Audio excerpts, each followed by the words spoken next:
O vídeo já vai começar, mas antes, não se esqueça de se inscrever e ativar as notificações.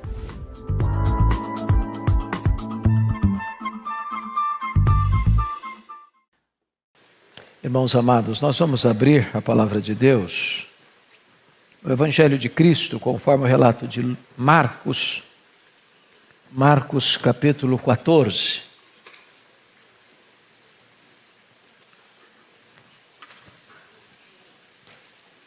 E faremos a leitura até o versículo 9.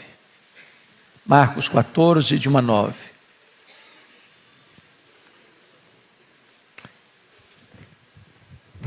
Dali a 2 dias, era a Páscoa e a festa dos pães asmos. E os principais sacerdotes e os escribas procuravam como prenderiam Jesus à traição e o matariam. Pois diziam, não durante a festa, para que não haja tumulto entre o povo. Estando Jesus em Betânia, reclinado à mesa em casa de Simão, o leproso, veio uma mulher trazendo um vaso de alabastro com preciosíssimo perfume de nardo puro. E quebrando o alabastro, derramou o bálsamo sobre a cabeça de Jesus. Indignaram-se alguns entre si e diziam, para que esse desperdício de bálsamo? Porque este perfume poderia ser vendido por mais de 300 denários e dar-se aos pobres, e murmuravam contra ela. Mas Jesus disse, deixai-a, por que a molestais? Ela praticou boa ação para comigo. Porque os pobres sempre os tendes convosco. E quando quiserdes, podeis fazer-lhes bem, mas a mim nem sempre me tendes. Ela fez o que pôde, antecipou-se a ungir-me para a sepultura. Em verdade vos digo, onde for pregado em todo o mundo o Evangelho, será também contado o que ela fez, para a memória sua. Vaso de alabastro. Eu quero tratar deste assunto. Este episódio está relatado nos 4 evangelhos. Tanto Mateus, quanto Marcos, Lucas e João registram este fato. Mateus 26, Lucas 22, Marcos 14 e João 12. O enredo, o acontecimento, ocorre na véspera da Páscoa. A Páscoa era a maior festa de Israel. Pessoas vinham de diversos lugares do mundo para aquela festa. Era uma festa que mexia com a estrutura da cidade, porque a população da cidade crescia nessa festa 5 vezes. E embora fosse um tempo de celebração, os romanos tomavam suas providências para evitar qualquer transtorno ou agitação social. A ponto de o governador romano, cuja sede ficava em Cesareia Marítima, mudar-se para Jerusalém com todo o seu aparato militar. Até mesmo o tetrarca da Galiléia, Herodes Antipas, nessa festa, vinha com toda a sua comitiva para Jerusalém. Diz a Bíblia que as autoridades religiosas estão nos bastidores, tramando e urdindo, planejando a prisão de Jesus, a traição, para depois da festa matá-lo, longe dos holofotes, das multidões que já teriam evadido de Jerusalém. Porém, essa agenda perversa não estava fora do calendário de Deus, porque o próprio Jesus alertara aos seus discípulos que ele seria entregue nas mãos dos principais sacerdotes e escribas, para ser crucificado, para ressuscitar ao 3º dia. Os homens, na verdade, podem tramar, mas é o propósito de Deus que vai ser estabelecido. Diz o texto bíblico aqui, que enquanto os grandes vultos da religião judaica tramavam a prisão de Jesus, ali muito perto, 10 quilômetros de Jerusalém, um homem chamado Simão prepara uma ceia, uma festa, um jantar para Jesus. E nesse jantar Marta está servindo, Lázaro recém-ressuscitado está à mesa com Jesus. E diz a Bíblia que Maria, irmã de Marta e Lázaro, resolve homenagear Jesus. Ela já havia sentado-se aos pés de Jesus para aprender, lá em Lucas 10. Ela já estava aos pés de Jesus, lá em João 11, para derramar o seu coração em lágrimas diante da morte do seu irmão. Mas aqui, ela quer fazer algo inusitado. Ela quer ungir Jesus. Ela quer antecipar para ungir Jesus para a sua sepultura. Ela sabe o que está acontecendo. A família dela é amiga íntima de Jesus. Quando Jesus vinha para Jerusalém nas festas, era na casa dela que Jesus se hospedava. E então diz a Bíblia que Jesus está à mesa, juntamente com Simão, juntamente com Lázaro, juntamente com os discípulos. E ela vem trazendo um vaso de alabastro. Alabastro é uma pedra ornamental, de cor branca, um pouco rosa. E diz a Bíblia que ela traz um perfume preciosíssimo. E me impressiona o grau superlativo, preciosíssimo. E o texto bíblico tem o cuidado de registrar não só o perfume preciosíssimo, mas também contar do que o perfume era feito, a essência do perfume. Naquela época não tinha todo o progresso que tem hoje na fabricação de perfumes. A indústria de perfumaria hoje é poderosíssima. Naquela época era coisa feita mais de forma artesanal. Só que esta essência chamada de nardo não era uma essência comum em Israel. Aliás, não existia em Israel essa essência. Essa essência era buscada lá na cordilheira do Himalaia, de um arbusto seco que era moído e transportado. Portanto, esse perfume, além de ser preciosíssimo, era caríssimo e era raríssimo. Diz a Bíblia que Maria junta suas economias pessoais e vai comprando esse perfume, pouco a pouco, talvez grama a grama.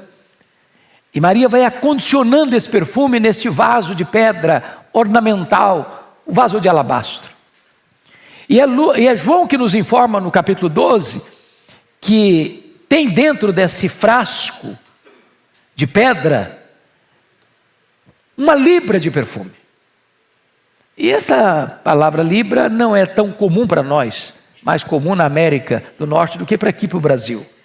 Você não vai no mercado e fala, eu quero uma libra de carne, você vai comprar 1 quilo de carne, não é? É a nossa linguagem comum aqui. Mas libra é uma medida, para você ter uma ideia, 1 litro tem 2,2 libras. Então esse frasco de pedra não é um vaso grande não, é um vaso pequenininho, que comporta dentro dele praticamente aí quase 500 ml, ou quase meio litro de perfume. Só que esse perfume é tão caro e ele é tão raro que esse pequeno frasco de menos de meio litro de perfume foi avaliado em mais de 300 denários. Ora, 1 denário era o salário do trabalhador de um dia inteiro. Eu estou dizendo que para comprar aquele frasco de perfume de menos de meio litro, gastou-se 1 ano de trabalho. 1 ano de trabalho. Em outras palavras, para alguém chegar lá e comprar 1 grama, você tinha que trabalhar um dia inteiro para comprar 1 grama. Era algo muito especial. E então diz a Bíblia que Maria, querendo agradecer a Jesus, externar sua gratidão a Jesus pelo milagre operado na vida de seu irmão, de ressuscitá-lo, e Lázaro está ali diante dos seus olhos, à mesa com Jesus, ela vem por trás. E diz a Bíblia que ela não abre, ela quebra este vaso. Um vaso de pedra, não quebra-se apertando não. Ela deve ter usado alguma coisa forte para quebrar o vaso. E diz a Bíblia que ela derrama todo esse perfume sobre a cabeça de Jesus. E diz a Bíblia que a casa se encheu com perfume. E esse perfume certamente escorre pelo corpo de Jesus. E ela enxuga os pés de Jesus com seus cabelos. E diz a Bíblia que quando os discípulos olham essa cena, mormente, Judas Iscariotes, conforme o relato de João 12, ele fica irritadíssimo com ela, irritadíssimo. E é nesse contexto que a Bíblia diz que ele era ladrão. E ele disse assim, mas isso é um desperdício. Poderia vender esse perfume por mais de 300 denários e dar-se aos pobres. Murmuraram contra ela. E Jesus sai em defesa de Maria e diz assim, deixai-a. Ela praticou boa ação para comigo. Os pobres sempre os tendes convosco, a mim nem sempre me tendes. Ela fez o que pôde.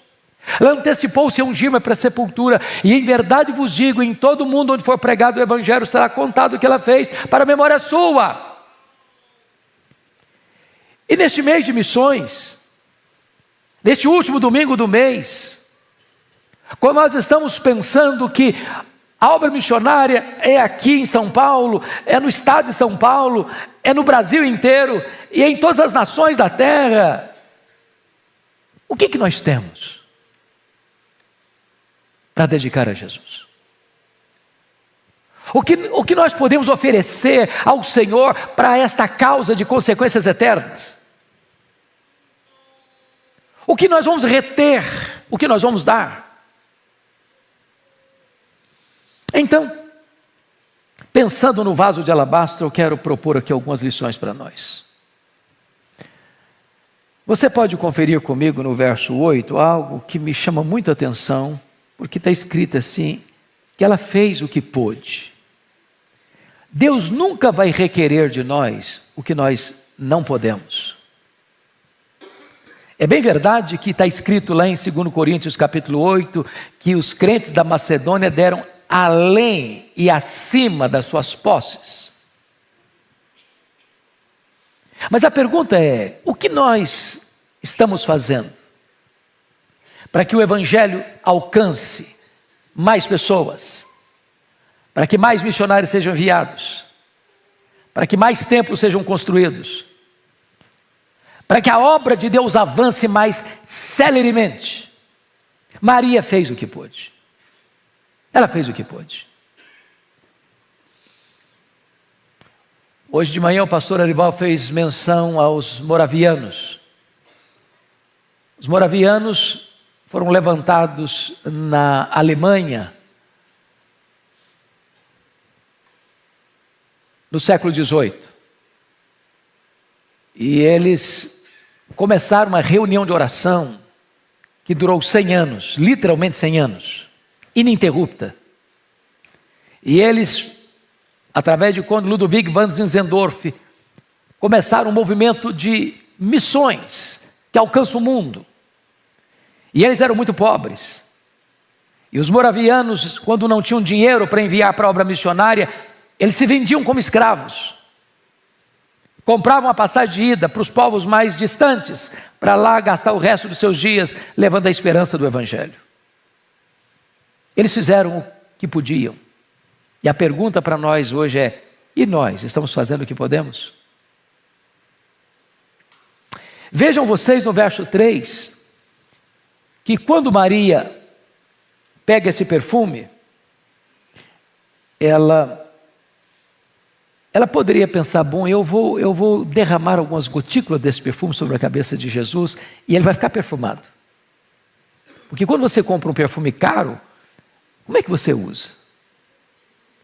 Você não derrama o frasco de perfume em cima de você.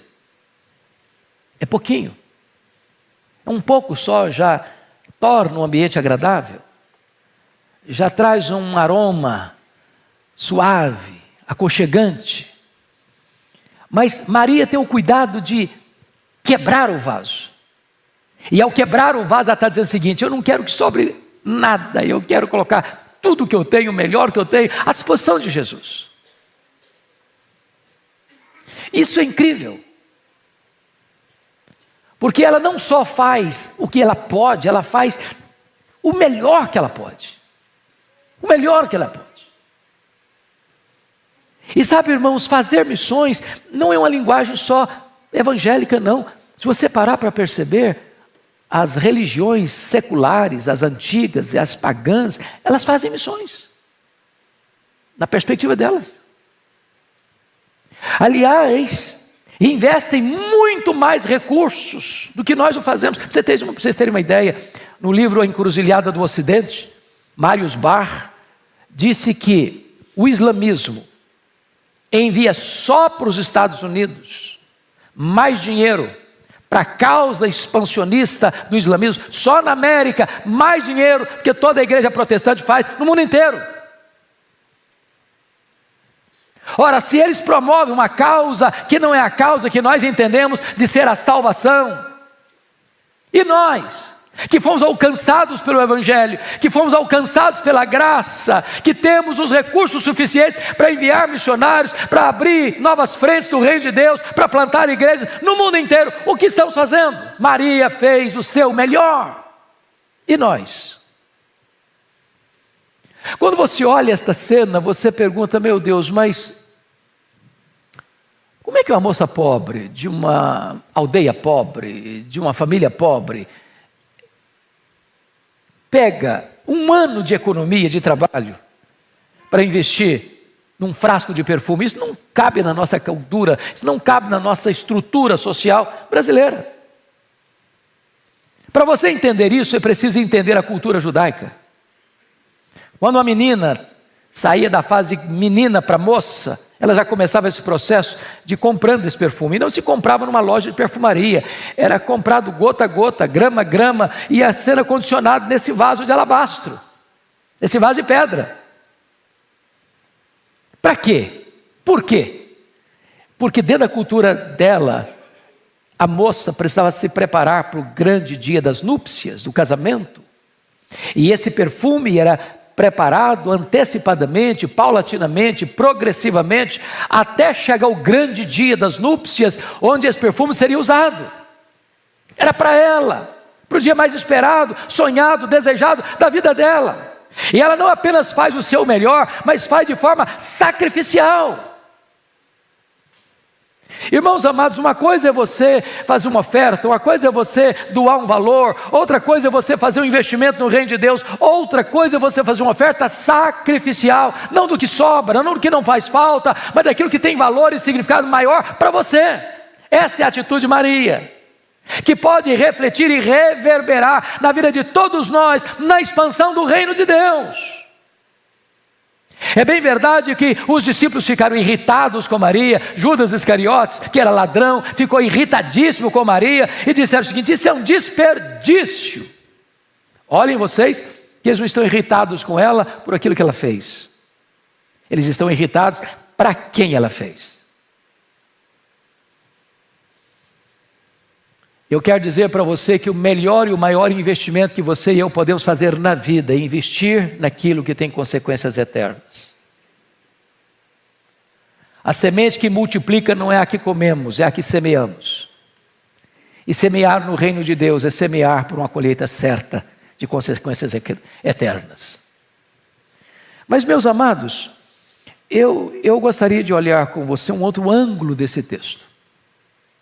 Porque todas as vezes que alguém se levanta para fazer algo relevante no reino de Deus, ele vai encontrar críticos. Eu sou pastor há 40 anos, e eu confesso a vocês que eu nunca vi alguém se levantando para fazer algo relevante no reino de Deus sem enfrentar críticas. Você não quer enfrentar crítica? Mude-se para o cemitério. Ninguém critica ninguém lá. É uma paz, é uma tranquilidade. Mas se você se levantar para fazer algo, você vai ser criticado. E Maria foi. Se você perceber no verso 4, somos informados que ficaram indignados contra ela. Se você perceber no verso 5, diz que murmuraram contra ela. Se você perceber no verso 6, diz que eles molestaram a ela. Então eu quero encorajar você o seguinte: não ser um crente porcelana, não ser um crente mimado, não ser um crente cristal, não ser um crente hipersensível, não ser aquele crente que só faz alguma coisa se receber um tapinha nas costas. Ser um crente que faça a obra de Deus apesar das críticas. Você não está fazendo para homens, Você está fazendo para Deus. Mas Maria está fazendo algo aqui que me impressiona e eu gostaria de destacar.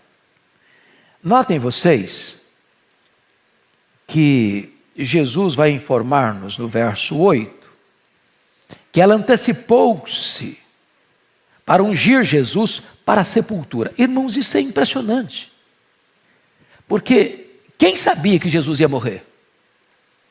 Os discípulos sabiam. Essa família de Betânia sabia. As mulheres da Galileia que acompanharam Jesus sabiam.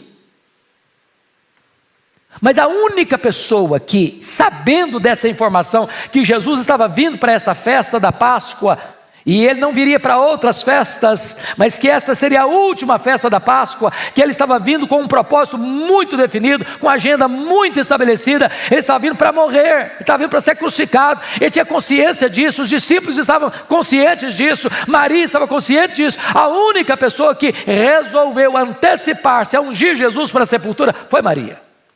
Foi Maria. Então o que ela está fazendo, ela está fazendo no tempo certo. Me permita ilustrar isso com essa questão lá das outras mulheres da Galileia. Aliás, eu acho que eu comentei com o pastor Erival, que quando eu estava estudando, escrevendo o comentário de Lucas, me destacou muito, me chamou muita atenção o papel da mulher no reino de Deus. Porque Lucas é o evangelista que mais enfatiza isso. E lá em Lucas 8, a partir do verso 3, está escrito que algumas mulheres, Maria Madalena, Joana, Susana e muitas outras, bancaram financeiramente o ministério itinerante de Jesus.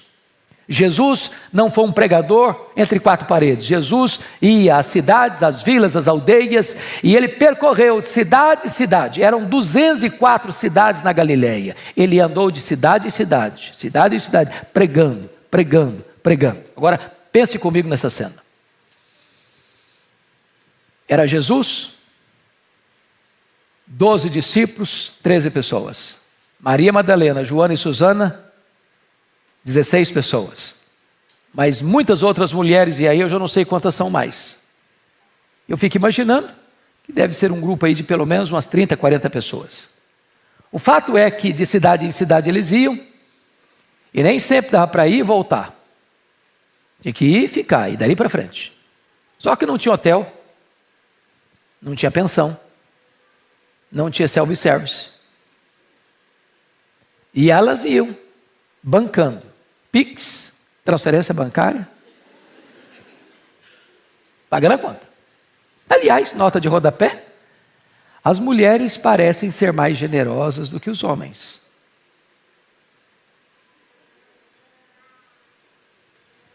Parece sim. E aí, Jesus diz para essas mulheres que está indo para Jerusalém para ser preso, para ser crucificado, para ressuscitar o terceiro dia. Elas não se acovardam, elas são lá da Galileia.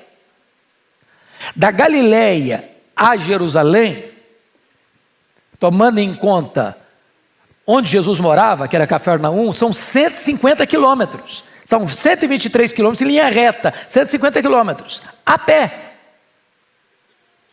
E elas estão lá, indo, bancando, financeiramente. A Bíblia diz que quando Jesus foi crucificado, só João está lá, dos discípulos, só João. Não consta que os outros estivessem, mas essas mulheres estavam. Desculpem, não só elas são mais generosas, mas parece que elas são mais corajosas. Quando Jesus foi sepultado, não consta nem que João estivesse presente. Mas essas mulheres, está lá em Lucas 23, 54, 55. Essas mulheres estavam lá, vendo onde e como Jesus foi sepultado. Você repete comigo? Onde e como Jesus foi sepultado. A grande questão para você entender esse mapa é compreender como é que a coisa está acontecendo. Jesus morreu sexta-feira, 3 horas da tarde. Jesus foi sepultado no mesmo dia e teria que ser necessariamente sepultado até às 6, porque 6 horas começava o sábado e parava tudo.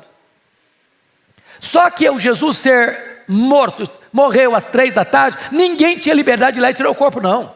Tinha que pedir permissão, e pedir permissão para o governador. E não adianta mandar qualquer um no governador, não, que ele nem recebe. Tem que ser alguém com trânsito. E aí escolheram José de Arimateia. Aí ele chega no posto Pilatos, Pilatos, eu queria pedir permissão, eu tenho uma sepultura que eu cavei lá na pedra, é para mim, mas eu não morri ainda, então eu queria permissão para dar minha sepultura para Jesus, para sepultá-lo. Ah, mas não deu prazo de morrer não, é muito cedo, em 3 horas não deu prazo não. Não, mas morreu. Não, não morreu. Ei, tem gente que demora. Não morreu, sim, senhor. Eu falei, eu só acredito se o centurião que liderou a cerimônia vir aqui falar comigo que morreu. Aí tem que ir lá, não tem telefone celular, tem que ir lá buscar o cara. E ele disse, morreu, sim, senhor. Aí tem que fazer um documento.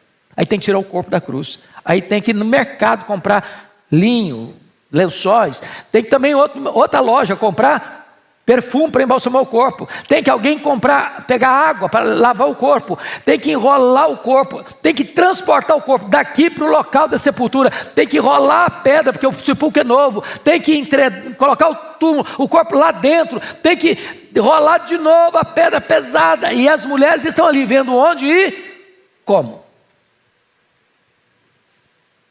Por que elas foram sábado, 6 da tarde, que acabava o sábado, 6 da tarde, lá no mercado de novo, agora para comprar perfumes? Por quê? A Bíblia silencia. Mas tem que ter um propósito. Eu acho que elas, olhando onde e como, pensaram, fizeram esse serviço mal feito. Ih, mulher não gosta nada de mal feito. Nós vamos voltar lá, vamos fazer direito. Vamos fazer direito. Quando elas chegam, uma surpresa. O túmulo está aberto. Elas entram, o túmulo está vazio. Elas saem, tem um anjo perguntando para elas, o que vocês vieram fazer aqui?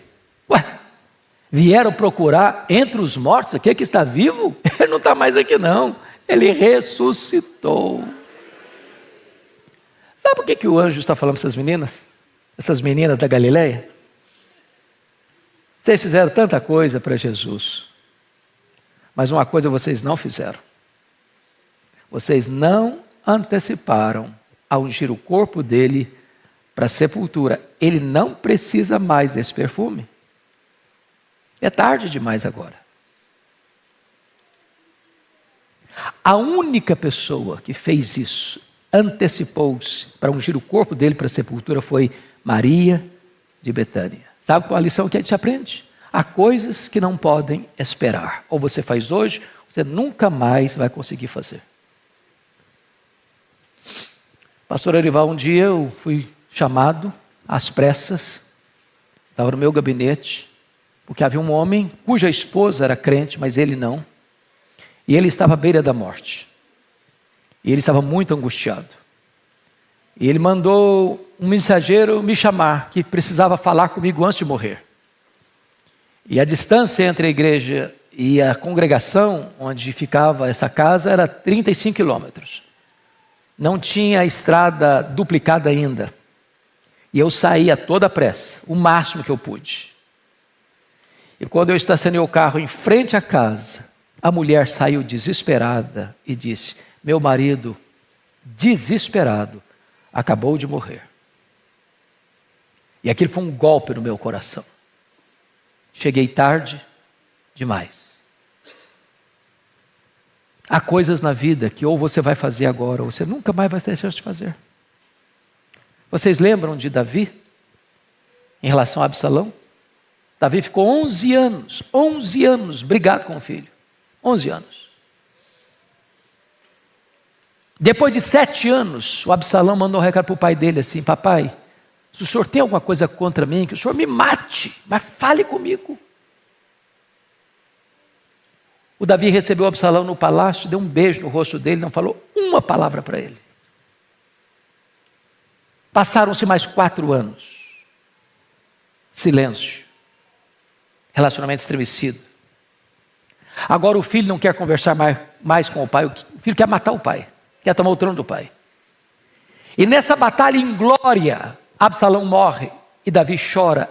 E ele que ficara 11 anos no silêncio, abre a boca e chora e diz: meu filho Absalão, Absalão meu filho Absalão, quem dera ter dado a minha vida por ti. Tarde demais. Diríamos nós, menino, eu estava no caixão. Então faça hoje o que você tem que fazer para não chorar a dor do remorso amanhã. Há coisas que não podem esperar. Faça no tempo certo. Meus irmãos, a cada batida do relógio, uma pessoa morre sem ouvir o Evangelho.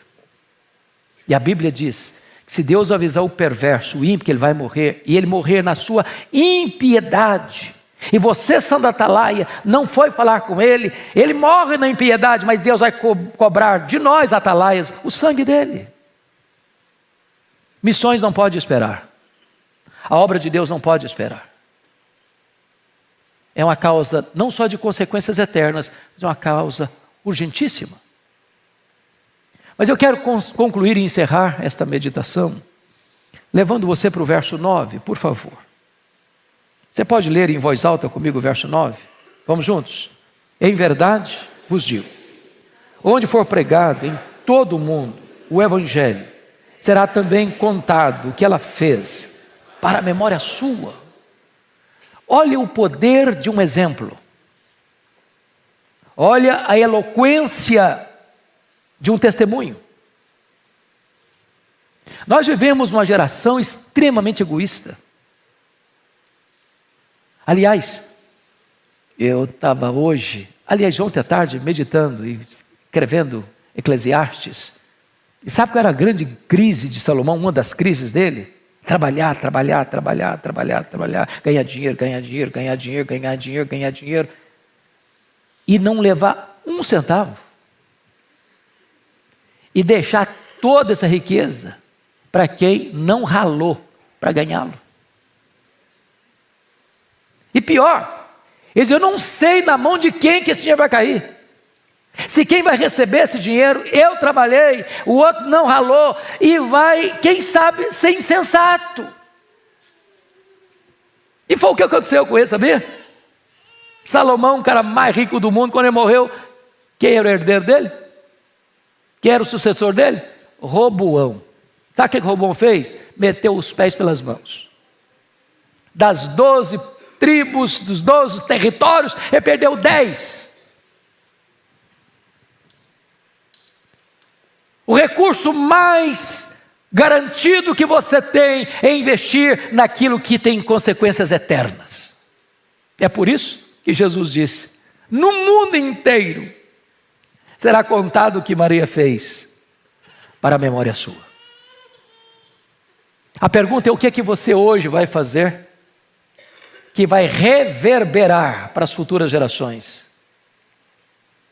E eu fico pensando, quando você vai visitar Betânia, é um lugar pequeno até hoje,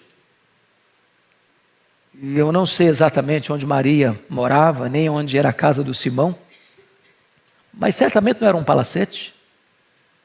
E o que ocorreu naquela casa reverberou no pico dos montes mais altos da história e ressoa ainda hoje nos ouvidos da humanidade. E de fato, hoje, 28 de agosto de 2022, aqui no templo da Igreja Presbiteriana de Pinheiros, a profecia de Jesus se cumpre mais uma vez.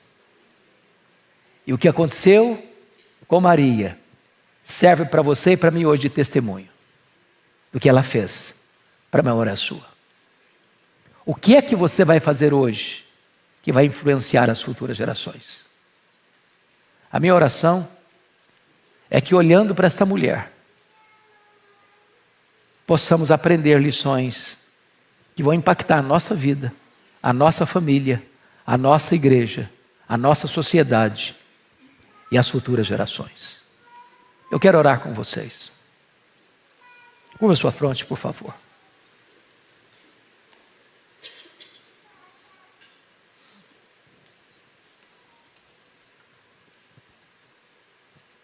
Me permita fazer perguntas enquanto você, com seus olhos fechados, está meditando.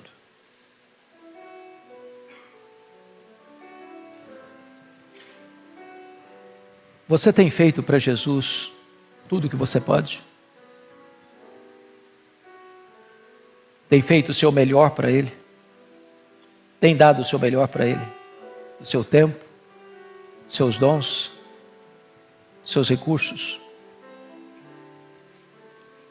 O que é que você já fez até hoje para Jesus, que possa receber agora o selo de sacrificial?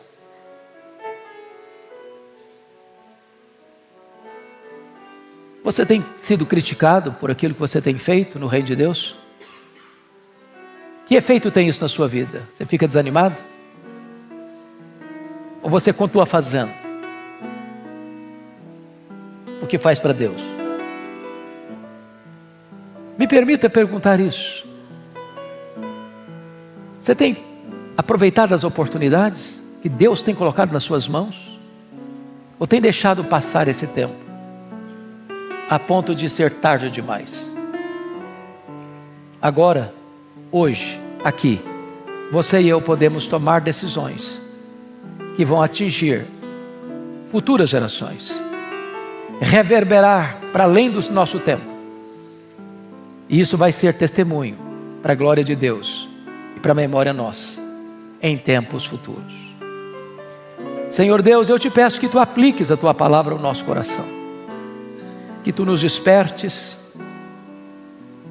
como vasos de alabastro, frágeis, vulneráveis, mas contendo dentro de nós a riqueza do Evangelho.